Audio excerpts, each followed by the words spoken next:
Muy buenos días. Hoy es 13 de mayo de 2015, 13 de mayo. La gran fiesta de la Virgen María, un 13 de mayo como hoy, se le apareció a los pastorcitos en Cova de Iría, durante aquella cosa atroz que fue la Guerra Grande, o la Primera Guerra Mundial, como también se le llama. El 13 de mayo se apareció a los pastores la Virgen, trayendo un mensaje de consolación, de esperanza y de amor. 13 de mayo de 2015 es hoy. El documento del Instituto Nacional de Salud sobre glifosato. Salió el ministro de Salud a desmentir al procurador y a decirle que es de mala fe. Señor ministro, usted es como aquellas vacas que se encuentran en un lodazal, que mientras más chapotean, más se atollan. Le vamos a mostrar un documento que usted ha debido leer, que tenía la obligación de leer y que es todavía peor que el documento del que hizo mérito el Procurador General de la Nación. El glifosato no es dañino, ministro. A usted lo pusieron de payaso a decirlo para darle gusto a las FARC. ¿No le da pena? ¿No le da vergüenza? Un hombre serio como usted, un hombre que ha sido respetado y respetable por sus tareas académicas, terminar en esto simplemente por el abyecto cuidado con que se está manejando para que no lo saquen del ministerio. No, ministro, qué decepción la que hemos tenido quienes hemos sido sus admiradores y amigos. Ahora aparece el ministro Hernán Martínez, un hombre probo donde los haya, recto, un hombre extraordinario que le sirvió al país desde el Ministerio de Minas, condenado por la Contraloría, es decir, por un hombre del talante y de las cualidades morales y humanas del Tartufo, a pagarle 60.000 millones de pesos a la nación. Es decir, lo condenan a la ruina. No conocemos cuáles sean los medios económicos del ministro, pero estamos seguros pues que no tendrá con qué pagar 60.000 millones de pesos. Debe haber mucha gente interesada en desempeñar ese ministerio, mucha gente. Señor ministro de Salud, vaya presentando su renuncia, porque le doy la absoluta certeza de que el ministro Martínez no procedió con menos rigor y con menos transparencia de la que usted puede usar en el desempeño de su cargo.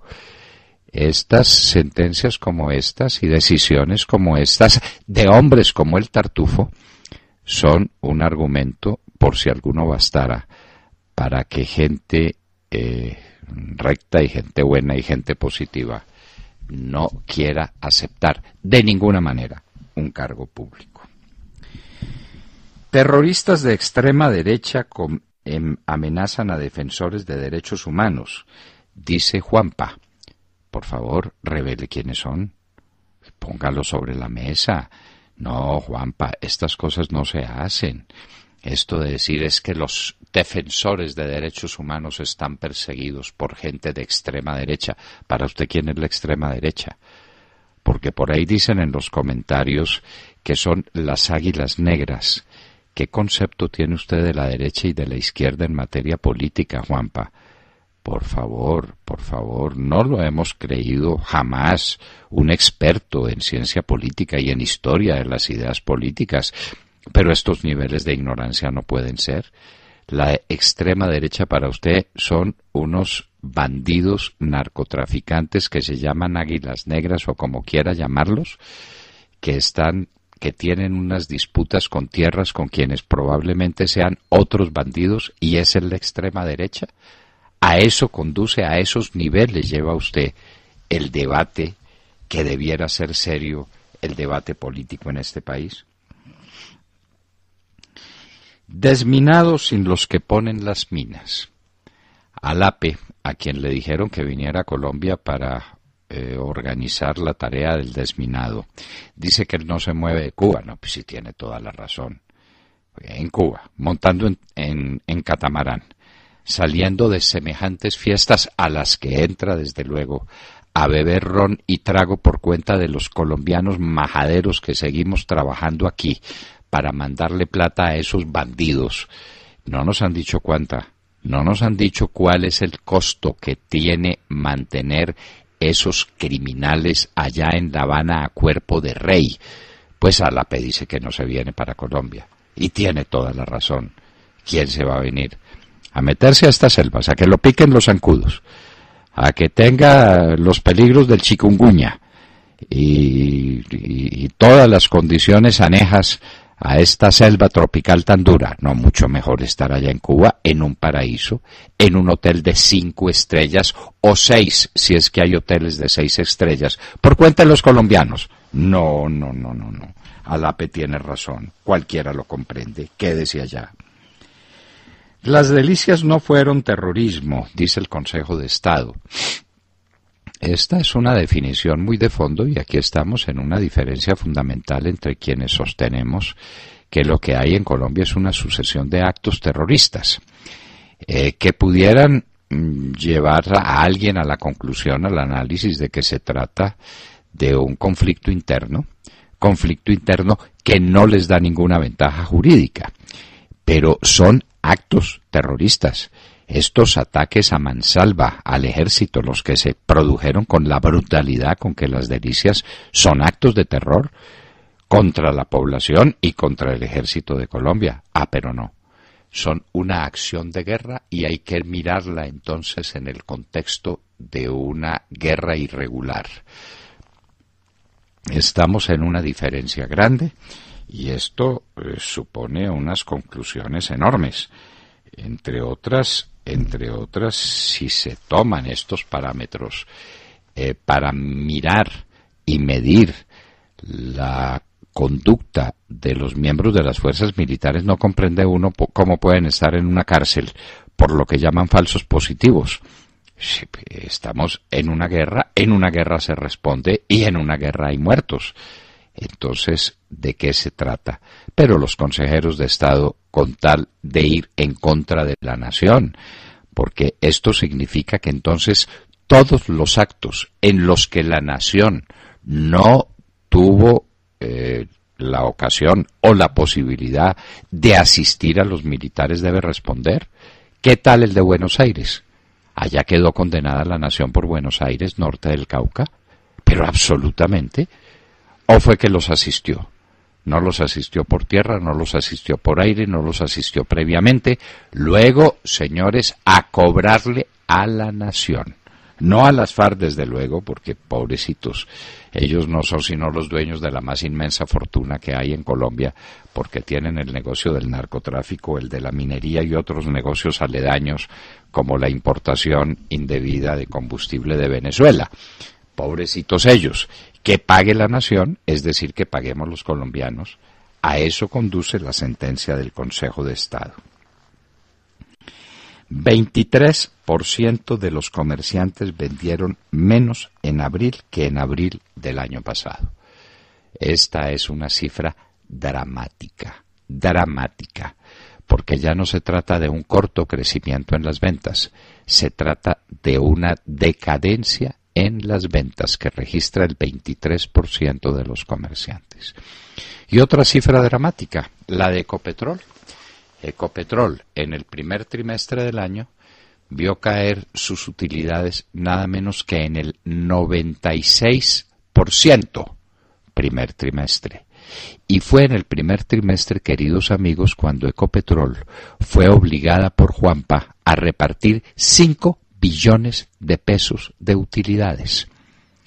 Esto es un autocabeza de proceso. Aquí sí, si el Contralor fuera una persona honesta, es decir, si no fuera un hombre como este que tenemos, un tartufo, ya estaría iniciando un proceso contra las directivas de Ecopetrol y contra el Estado colombiano. Les habíamos dicho, último trimestre, perdió plata Ecopetrol. En el primer trimestre de este año, ¿cómo están las finanzas de Ecopetrol en el momento de la asamblea? Le callaron a la Asamblea la verdad. No le dijeron la verdad y tenían la obligación de saberla, que Ecopetrol no estaba generando utilidades, que su situación era crítica, y la obligan a repartir 5 billones de pesos para que Juanpa, su turno, la reparta entre sus paniaguados y corruptos amigos que tiene en el Congreso. ¿Habrá derecho a eso? Acabaron con Ecopetrol. Sigue reacción contra la venta de Isagen. El Procurador General de la Nación hace reflexiones muy serias sobre el particular y dice que cómo es posible que en el momento en que hay semejante avalancha de acciones judiciales se quiera vender Isagen sobre viento y marea. Los compradores de Isagen, cualesquiera que sean, tienen que asumir la responsabilidad de cualquiera de estas acciones. No pueden decirse es que no sabíamos, es que para nosotros es un hecho desconocido, es que nos tiene que responder el Estado. No, responden ustedes, señores compradores, porque se les advirtió, se les dijo, se les hizo saber, y contra viento y marea compraron, pues están comprando a Isagen y a todos los pleitos que vienen con Isagen. Alisten pues el bolsillo. Las las elecciones en Venezuela quedan para el último trimestre de este año. El defensor del pueblo de ese país, hágame el favor, el payaso que tienen allá, que defendiendo al pueblo, vino a decir que Leopoldo López está en muy buenas condiciones en la cárcel. No le han hecho nada de las atrocidades que aquí se han contado. Nada, ninguna. Dice, por las horribles circunstancias que se presentaron en Venezuela. Claro, que los matones del gobierno abrieron fuego contra la gente y mataron más de 40 personas. Y el preso es Leopoldo López, que no ha tenido un arma en la mano. Nunca. Pero ahora es que está en excelentes condiciones, solo que no lo dejan ver de los expresidentes. Ahora va Felipe González, el expresidente del gobierno español, que estará en Venezuela en estos días para prestar su concurso a quienes están adelantando la defensa de los presos políticos. El defensor del pueblo de Venezuela está en Colombia. El mismo día en que se sabe, oigan esta noticia, queridos amigos, que 22 altos directivos de la prensa venezolana tienen prohibición de salir del país. Arraigo judicial se llama esa figura, como María Corina Machado. Presos en Venezuela, 22 altos directivos de la prensa venezolana, por decir que no le gusta el gobierno, por hacer oposición, por escribir en contra de un gobierno que arruinó ese país. ¿Se dan cuenta de la magnitud de este problema? Obviamente la Sociedad Interamericana de Prensa no dirá ni una palabra. Es que Enriquito Santos Calderón sigue teniendo en ella mucha influencia, y cómo se va a hablar mal del nuevo mejor amigo, que es un prócer de la libertad de prensa en América, el señor Nicolás Maduro. Nuevo terremoto en Nepal destruyó lo que había quedado en pie. ¡Qué horror! Es una noticia desoladora,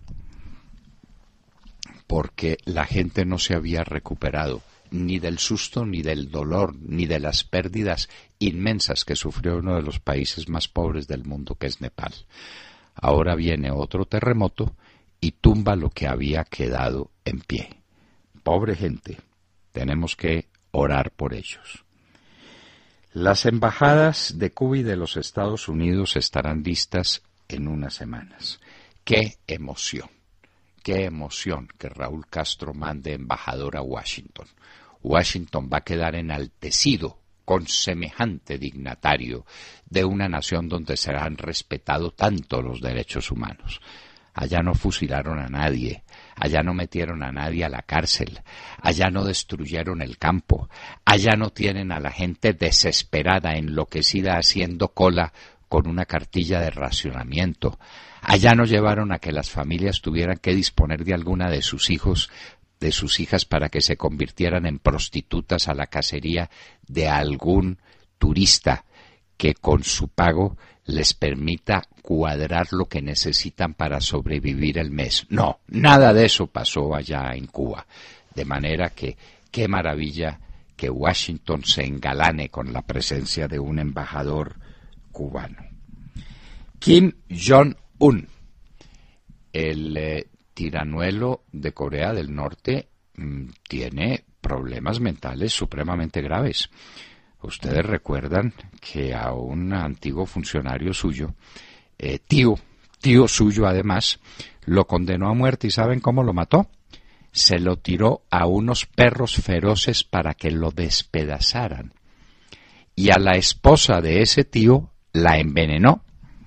Ahora la noticia que tenemos es que ha asesinado a 15 de sus más altos funcionarios, de sus funcionarios más cercanos. Pero no solamente eso, sino que manda matar también a las familias, incluyendo a los niños de esos funcionarios. ¿Eso es simplemente una anécdota trágica? No, no.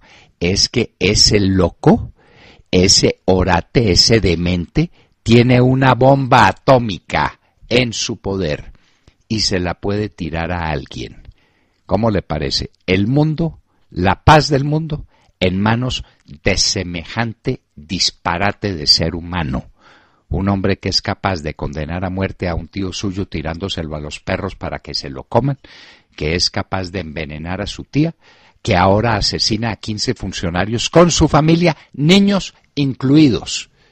Bueno, definitivamente estos comunismos son la maravilla, ¿no? Contra ellos no hablarán, desde luego, las izquierdas. Pero si es el último comunista que queda, el penúltimo, el otro es Fidel Castro. Quedan dos, pues hay que consentirlos, ¿verdad? Los demócratas en los Estados Unidos bloquean a Obama en su proyecto de celebrar más convenios o más tratados de libre comercio. Ya son los demócratas los que también bloquean a Obama. La Unión Europea pide autorización para hundir embarcaciones de traficantes de personas entre África y Europa. Y en Hoy en la Historia vamos a recordar con la llegada de la Virgen María a la tierra para aparecérsele a los pastorcitos. ¿Qué era lo que estaba pasando entonces en el seno de la Iglesia? Benedicto XV, en plena guerra mundial, librando él una batalla moral inmensa por proteger a las víctimas, por defender a los que habían quedado en la ruina absoluta, que padecían hambre, que padecían miseria. La mano caritativa de Benedicto XV se extendió por el mundo entero, a través de otro hombre maravilloso que era su secretario, el cardenal Pacelli, más tarde Pío XII. De todo esto y de mucho más hablaremos con ustedes en las próximas horas, en la Hora de la Verdad. Y los invito.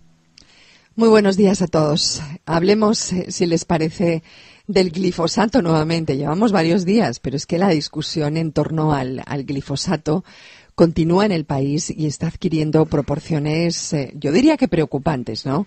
Resulta que tras la recomendación del Ministerio de Salud de interrumpir las aspersiones con glifosato, basadas en un principio de precaución, había un informe del Instituto Nacional de Salud que decía que el glifosato no era peligroso y que, según la Procuraduría, no tuvo en cuenta el Ministerio a la hora de presentar su concepto. Muy grave.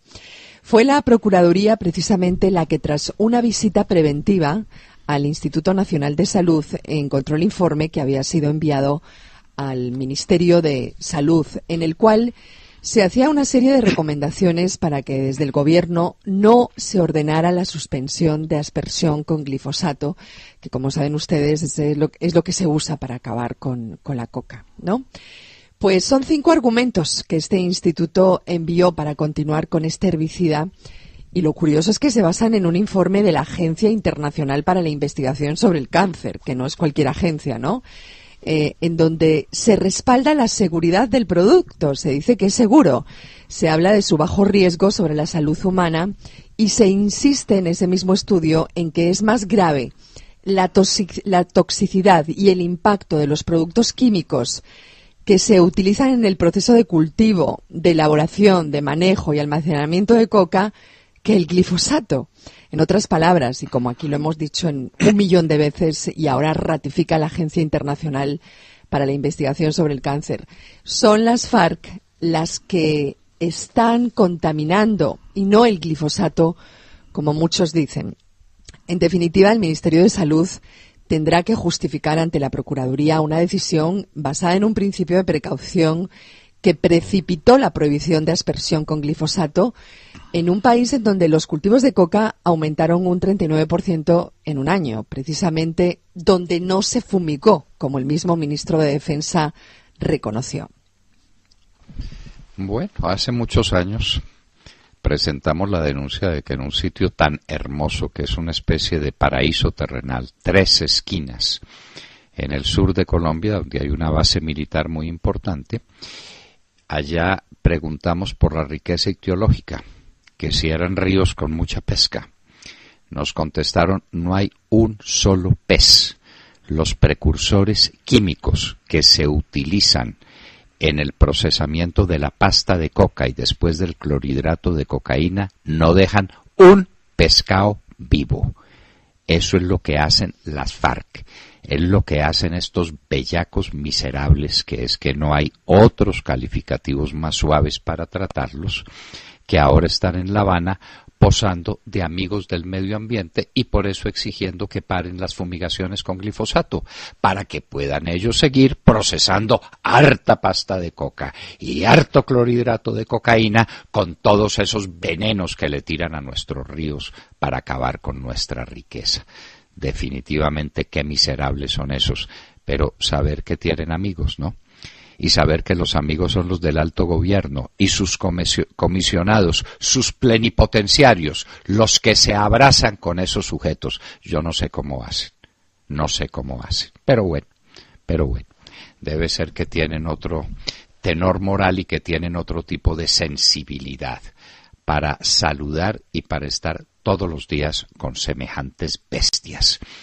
Pues, Montserrat, la discusión sobre el glifosato me parece que queda cerrada y se puede poner Gaviria todo lo bravo que quiera, tratando de decir que el de mala fe es el procurador. No, el de mala fe es usted, doctor Gaviria, es usted. Y qué pena, un académico serio y respetable como era usted, alguien que estuvo en el gobierno del presidente Uribe y que fue apreciado por todos, verlo en estas abyecciones, solo por defender un puesto, por defender un ministerio y por defender lo que no es defensable, como la suspensión de la fumigación con glifosato que usted sabe que se hace para defender a las FARC, para protegerles su negocio, para que se sigan enriqueciendo fabulosamente. Usted tiene que saberlo, porque usted tiene menos de todo, menos que de hombre torpe. Usted no es un hombre torpe. Luego usted sabe qué es lo que está haciendo y a cuáles niveles de abyección ha conducido su alma detrás de defender un puesto. William Calderón. Doctor Londoño, buenos días Colombia. Gracias por invitarnos a sus hogares y a sus vehículos. Hoy es miércoles 13 de mayo, Día de la Virgen de Fátima, del año 15. Son las 6:29 de la mañana. A través de una comunicación enviada al ministro de Hacienda, Mauricio Cárdenas, condottiero del régimen, el que maneja la mermelada, el procurador general de la Nación, Alejandro Ordóñez, solicitó que analice de manera prudente la continuidad del proceso de venta de las acciones de Isagen, que se realizará el próximo 19 de mayo. El jefe del Ministerio Público sugiere que antes de llevar a cabo este proceso, se esperen los fallos de 9 acciones judiciales que cursan en relación a la venta de Isagen para no generar ningún perjuicio económico en caso de que las decisiones de los jueces no favorezcan los intereses de la nación. Esto dice textualmente el doctor Alejandro Ordóñez al condottiero del régimen. Abro comillas. De manera atenta me permito solicitar que se analice la pertinencia de continuar con el proceso de venta por cuanto a la fecha se encuentran en curso 9 acciones judiciales cuyas decisiones pueden resultar adversas a los intereses de la nación, pudiendo afectar no solo la estabilidad jurídica del negocio, sino el patrimonio público, indicó este organismo de control. Entre tanto, el gobierno nacional espera recaudar 5.3 billones con el proceso de enajenación de las acciones que le queda a la raspada olla electoral. Doctor Londoño, los diabéticos parlamentarios siguen esperando la venta de Isagen. William, aquí hay un tema de mucho fondo con los compradores de Isagen. Si usted es comprador de un bien y el bien resulta con un vicio oculto porque está sujeto, por ejemplo, a una acción judicial que usted desconoce, usted como propietario de buena fe, como comprador de buena fe, debe quedar indemne y debe decir ese era un vicio oculto y no procede lo que llamamos la acción redivitoria. Pero cuando usted sabe, requete sabe, cuáles son los vicios jurídicos que tiene ese bien y cómo pueden desencadenarse no acciones que están en marcha, sino sentencias que pueden obligar a la devolución del bien, usted no puede oponer excepciones de buena fe. Los compradores de Isagen son compradores de mala fe, con todo lo que eso implica. Es decir, William, que quedan sujetos a que una sentencia les quite el bien, les quite Isagen y que no tengan ningún derecho a quejarse. El comprador de mala fe no tiene derecho alguno a exigirle al vendedor la restitución del dinero que ha pagado. Esto es más grave que todo. Es más grave que todo, sí, William, exactamente. Uy, por y Dios. El Centro Democrático también le mandó a esos potenciales compradores unas comunicaciones donde le hacía saber de cuáles eran las acciones judiciales que estaban pendientes.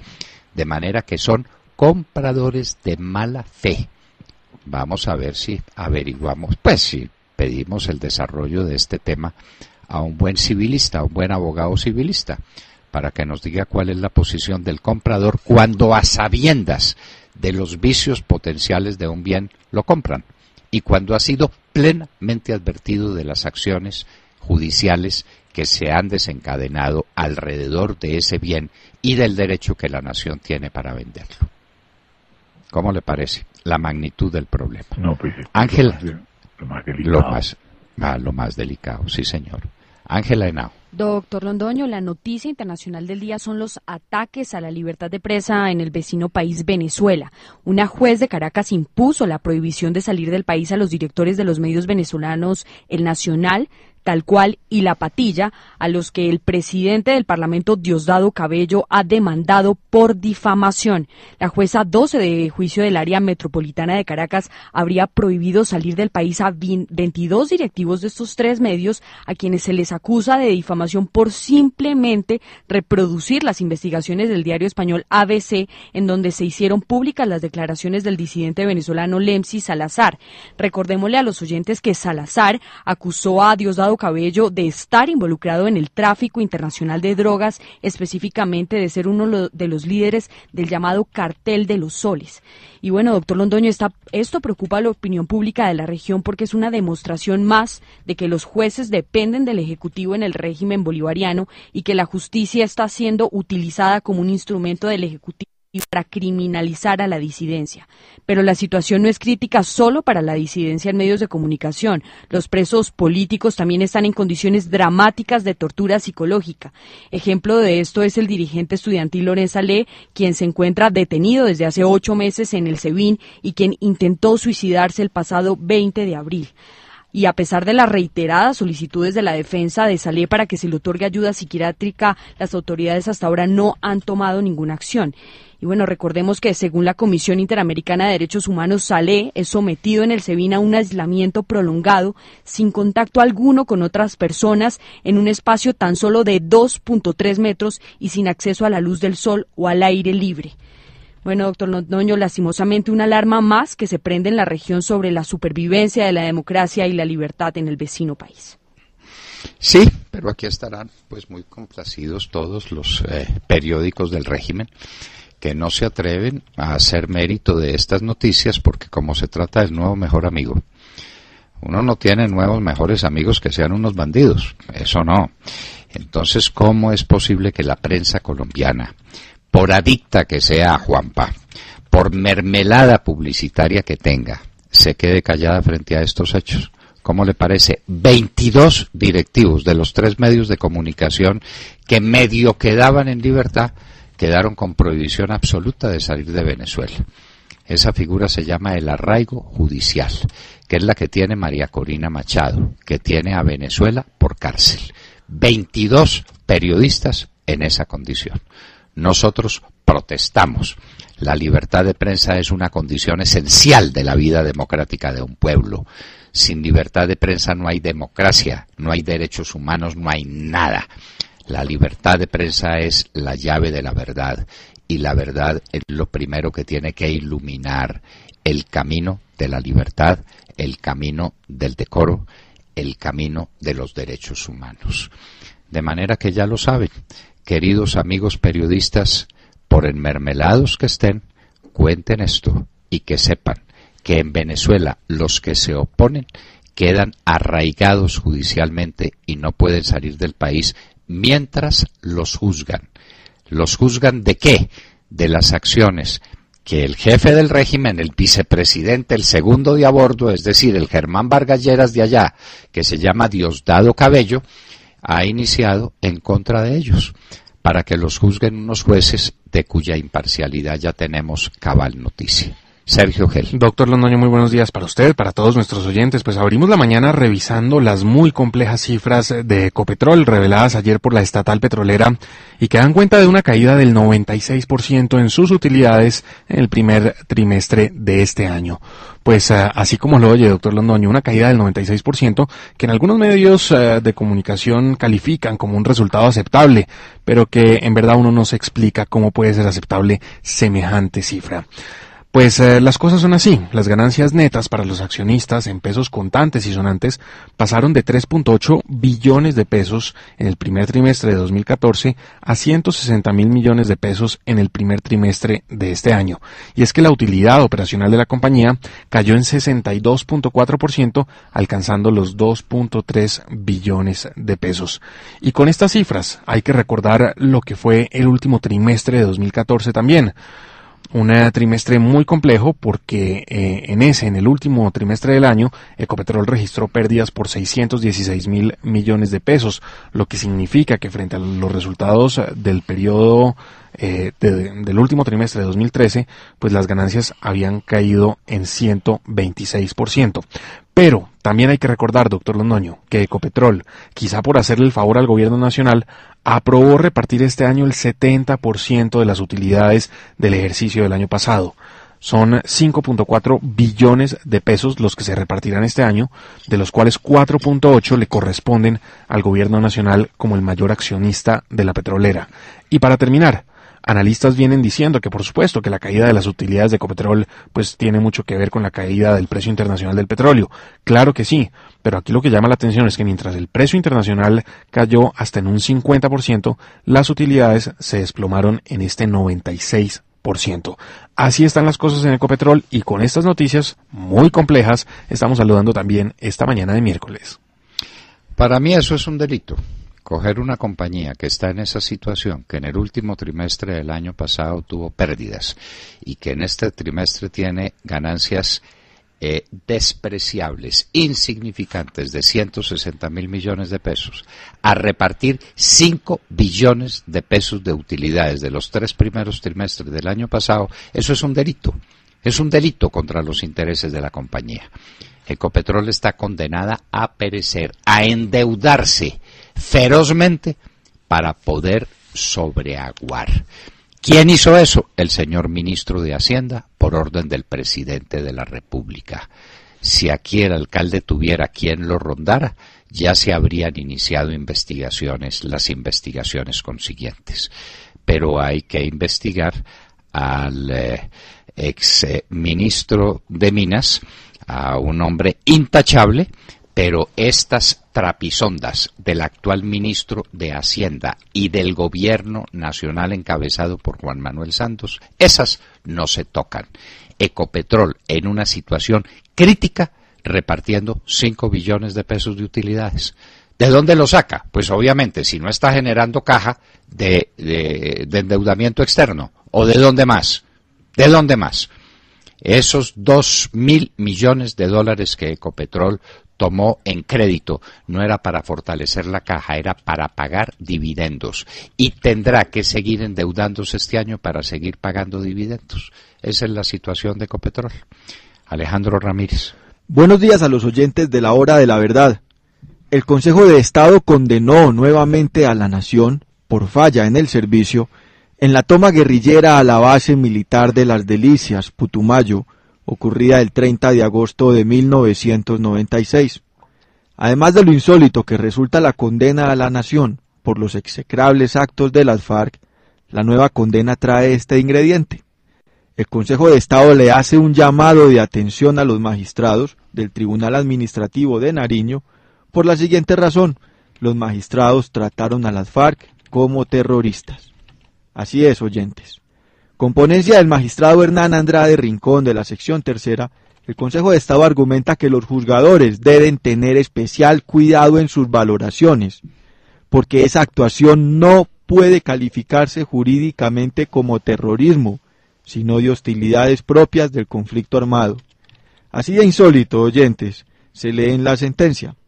Ese ataque no puede ser considerado per se un acto terrorista, toda vez que se dirigió contra un objetivo militar y contra personas que se encontraban participando directamente en las hostilidades, los soldados acantonados en la aludida repartición castrense, quienes al menos mientras repelieron la agresión de los guerrilleros, también haciendo uso de las armas, no gozaban de la condición de personas protegidas en los términos del DIH. Les recordamos a nuestros oyentes que en el año 2011, el Estado había sido condenado por la toma guerrillera a la base militar de Las Delicias, ataque guerrillero donde murieron 27 soldados y 60 fueron secuestrados, y en el que la guerrilla inaugurara la guerra de posiciones.